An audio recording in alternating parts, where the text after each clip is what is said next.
In this video, I'll show you why your internet is not working after connecting to a VPN and how to fix it.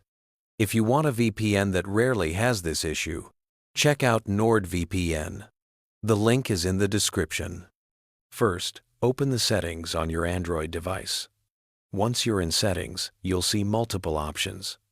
Look for Apps, App Management, or App Manager, depending on your device, and tap on it.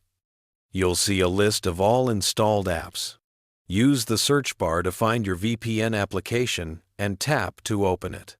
Inside the VPN app settings, you'll see options like mobile data or background data. Make sure both are enabled. If they're disabled, enable them now so your VPN can properly access the internet. Next, tap on Storage. In the Storage section, you'll see options to clear cache and clear data.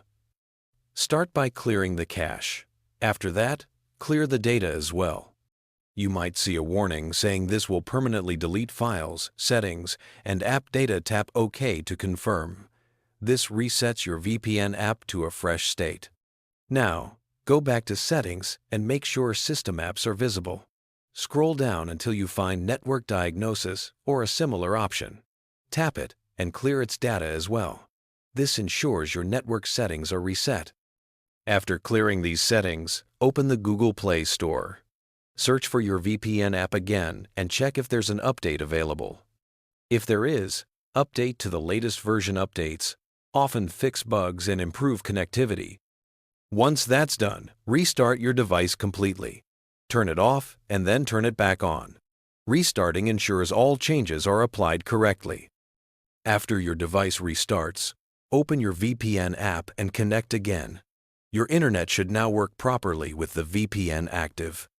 Following these steps carefully usually fixes the problem of having no internet after connecting to a VPN. If you want a smoother, more reliable experience with faster speeds and minimal connectivity issues, I recommend NordVPN. The link is in the description to try NordVPN at a great price.